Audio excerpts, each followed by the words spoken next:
Hello पिलामाने welcome to our POCC classes पिलामाने आज आम यही भिडियो तुम पॉलिटिकल साइंस बहिर तुम 5 नंबर चैप्टर जोड़ा आज पिला माने कौन ना भारत में जाति गठन प्रति आह्वान से किसी गुरुत्वपूर्ण 2 मार्क क्वेश्चन आज आम ये वीडियो रे डिस्कशन करवा।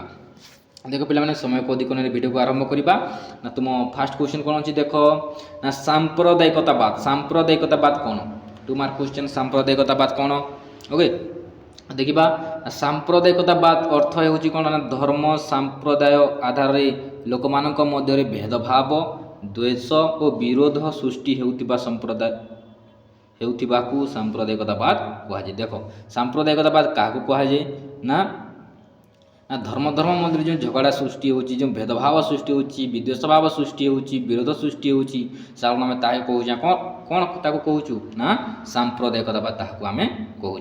ओके जिते बेले गोटे संप्रदाय निज स्वार्थ को अधिक गुरुत्व दे अन्य संप्रदाय प्रति घृणा बा अहिष्णुता प्रदर्शन करे से समाज रे अशांति और द्वंद्व सृष्टि हुए। धर्म आधार रे हिंदू मुस्लिम मध्य होउतिबा दंगा संप्रदायवाद एक उदाहरण। देखो पिला माने ना सांप्रदायिकतावाद क्या कहुए संप्रदाय मध्य जो झगड़ा सृष्टि होची धर्म मध्य जो झगड़ा सृष्टि होची साधारण ताकू कहूँ आम कौन ना सांप्रदायिकतावाद बोली करी। ओके नेक्स्ट देखा कौन अच्छी नेक्स्ट 2 रे कौन अच्छी देख इंपोर्टेंट क्वेश्चन कौन जातीयाणवाद कौन देखा चलो देखा जातीयाणवाद कौन ना जातीयाणवाद हेउची एक सामाजिक व्याधि जोठारे व्यक्ति निज जाति को अन्य जाति अपेक्षा श्रेष्ठ मन करे एवं जाति भित्ति रे पातर अंतर करे। देखो पिला माने ना जातीयाणवाद क्या कहुए ना निज जाति को अधिक भल पाई अन्य जाति को घृणा हिसाब से देखा कहुँ कौन ना तुम जातीयाणवाद बोली कहुए। ओके कहुए जातीयाणवाद बोली ओके देख तापर कौन अच्छी ना यह समाज रे एकता नष्ट करने सह समानता और न्यायर परिपंथी अटे। देख जाति मध्य झगड़ा सृष्टि न्याय तो हो पार नहीं पिला समानता भी हो पार नहीं। ओके नेक्स्ट तार उदाहरण देखा ना कौन अच्छी ना उच्च जातिर लोक निम्न जातिर लोक को छुईबा को मना करती कौन ना उच्च जातिर लोक मैंने निम्न जातिर लोक को छुईबा को मना करती जो जाति मध्य भेदभाव देखा आम साधारणतः कहूँ जातीयाणवाद बोल।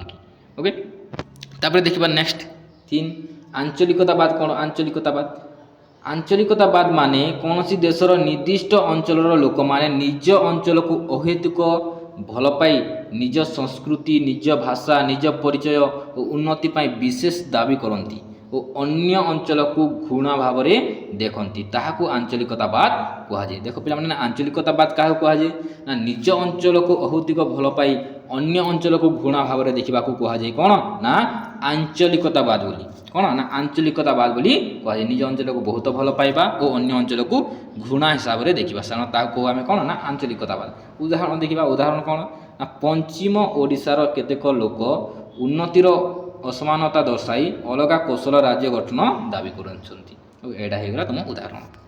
नेक्स्ट देखा कौन 4 नंबर आतंकवादर लक्ष्य और उद्देश्य वर्णना कर। आतंकवादर लक्ष्य और उद्देश्य आतंकवादर मुख्य लक्ष्य और उद्देश्य होउची आतंकवादर मुख्य लक्ष्य उद्देश्य होउची कौन पिला माने ना हिंसात्मक कार्यकलाप माध्यम साधारण नागरिक मध्य भय सृष्टि करने सरकार को अस्थिर करने राजनीतिक किंबा धार्मिक एजेंडा हासिल करने एवं समाज रे आतंक खेलाई निजर दाबी मानिबा को बाध्य करबा यह होची कौन ना आतंकवादी लक्ष्य बा उद्देश्य। ओके तापर नेक्स्ट देखिबा 5 नंबर भूमिपुत्र तत्व हेउची एक आंचलिक मानसिक बा चिंताधारा। देख भूमिपुत्र तत्व कौन ना भूमिपुत्र तत्व कौन बहुत गुरुत्वपूर्ण क्वेश्चन पिला माने 2 मार्क क्वेश्चन। भूमिपुत्र तत्व कौन ना भूमिपुत्र तत्व हेउची एक आंचलिक मानसिक बा चिंताधारा जहाँ अनुजाई कौन सी एक निर्दिष्ट अंचलर प्राकृतिक संपद सरकारी चाकरी एवं शिक्षा सुजोग उपरे सही माटी रे जन्मित स्थानीय लोकंकर प्रथम अधिकार रहिबो।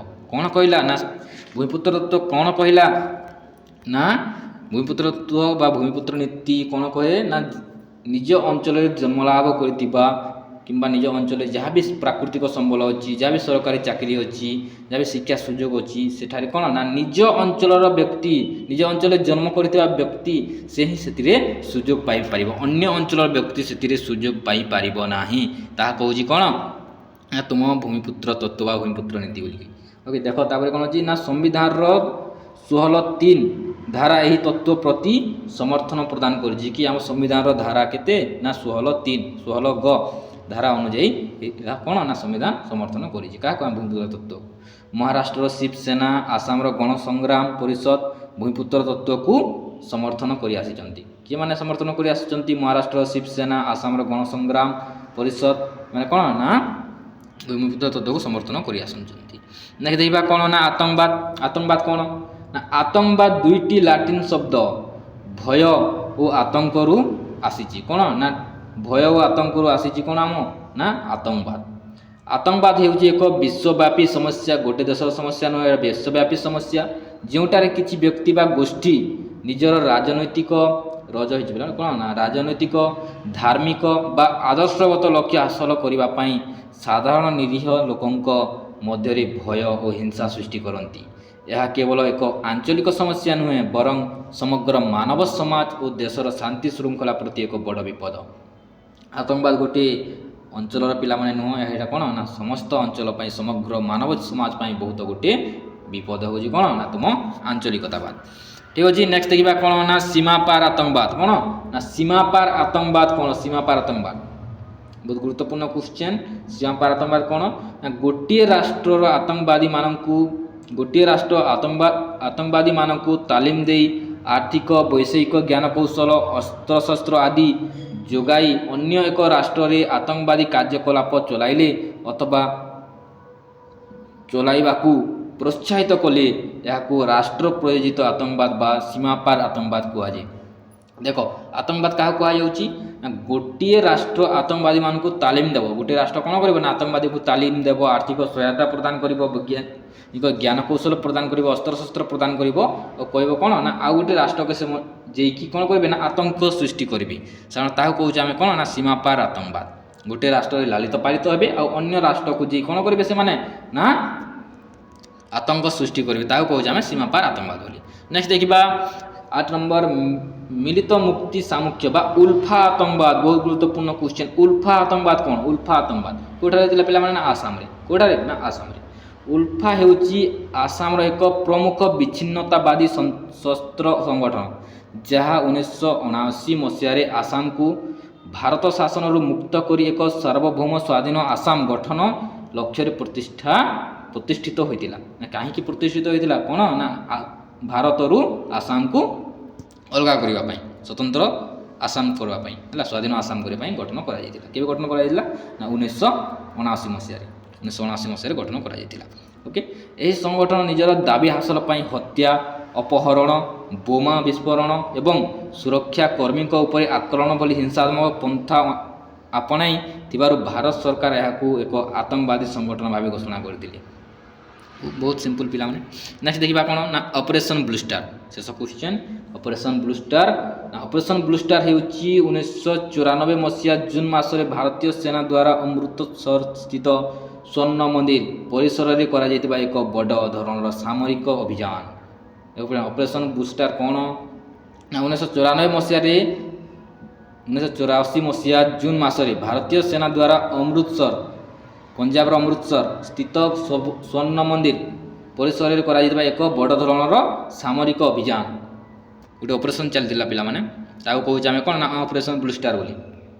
ଓକେ, ପଞ୍ଜାବରେ ଶିଖ ବିଚ୍ଛିନ୍ନତାବାଦୀ ନେତା ଜର୍ନୈଲ ସିଂ ଭିନ୍ଦ୍ରାନୱାଲେ ଏବଂ ତାଙ୍କର ସଶସ୍ତ୍ର ସମର୍ଥକମାନେ ସ୍ୱର୍ଣ୍ଣ ମନ୍ଦିରକୁ ନିଜର ଆଡ୍ଡାସ୍ଥଳୀ କରି ସେଠାରୁ ହତ୍ୟା ଓ ଆତଙ୍କବାଦୀ କାର୍ଯ୍ୟକଳାପ ଚଳାଉଥିଲେ।